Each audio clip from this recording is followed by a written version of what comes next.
नमस्कार, मैं हूं वैष्णवी और आज हम सियासी पिच में बात करेंगे धनबाद लोकसभा चुनाव सीट की। भारत के पूर्वी हिस्से में स्थित राज्य झारखंड के 14 लोकसभा निर्वाचन क्षेत्रों में से एक धनबाद देश की सबसे ज्यादा आबादी वाले शहर की सूची में 33वें नंबर पर आती है। वहीं क्षेत्रफल के मामले में यह देश की 42वीं सबसे बड़ी शहर है। प्राकृतिक खजानों से भरपूर यह शहर कोयला राजधानी के नाम से भी जानी जाती है। वजह है यहाँ मौजूद अनेकों कोयले की खदानें। धनबाद आर्थिक रूप से देश के लिए एक बहुत ही महत्वपूर्ण क्षेत्र है, जहाँ कोयले की खदानों के साथ साथ कई प्रकार की खनिज पदार्थ भरपूर मात्रा में पाई जाती है। साथ ही यह झारखंड राज्य की दूसरी सबसे बड़ी आबादी वाला शहर है।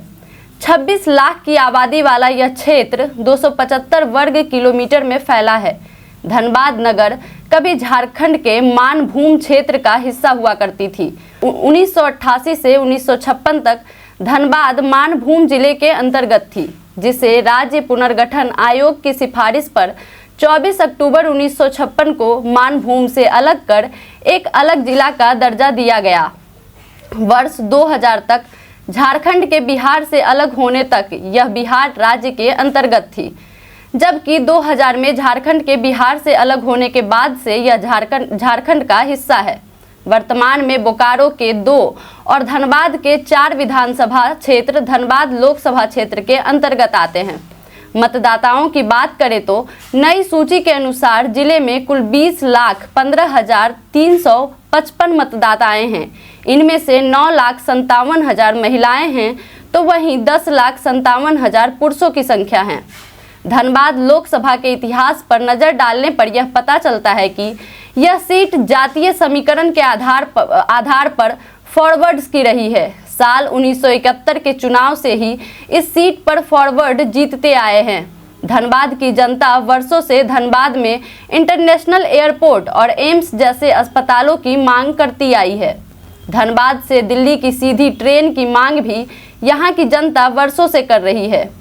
तो वहीं शहर में फ्लाईओवर की कमी के कारण सड़क पर जाम की वृद्धि से लोग लगातार परेशान हैं।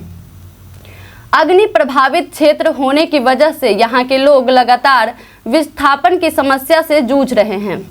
79.47% साक्षरता दर वाले इस क्षेत्र को बीजेपी का गढ़ माना जाता रहा है। 1990 के दशक से ही यहाँ के अधिकांश सांसद विधायक बीजेपी से रहे हैं। पहली बार भाजपा ने 1991 में धनबाद लोकसभा सीट पर जीत हासिल की थी।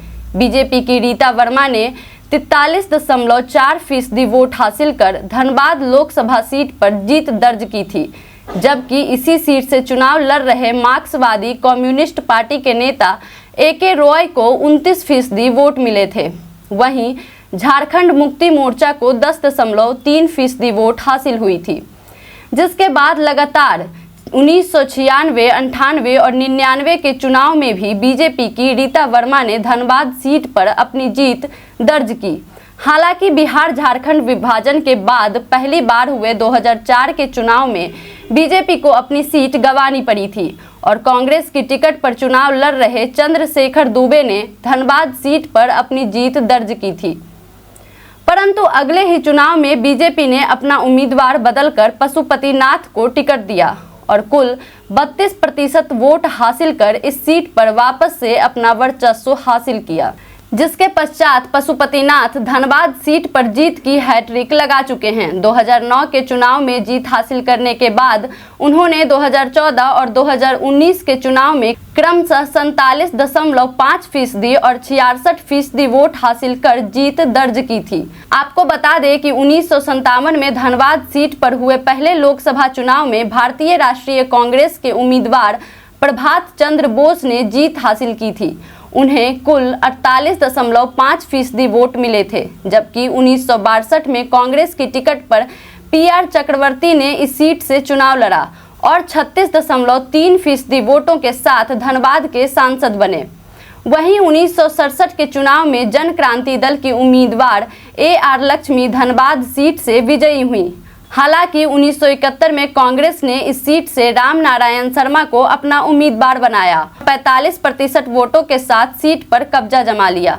1977 और 80 के चुनाव में निर्दलीय उम्मीदवार AK रॉय ने जीत हासिल की थी, जबकि 1984 के चुनाव में कांग्रेस ने फिर से इस सीट पर 40% वोटों के साथ कब्जा किया था, जिसके बाद 1989 में मार्क्सवादी कम्युनिस्ट पार्टी की टिकट से लड़ रहे AK रॉय ने 38% वोटों के साथ जीत हासिल की थी। आज के लिए बस इतना ही। देखते रहें सियासी पिच।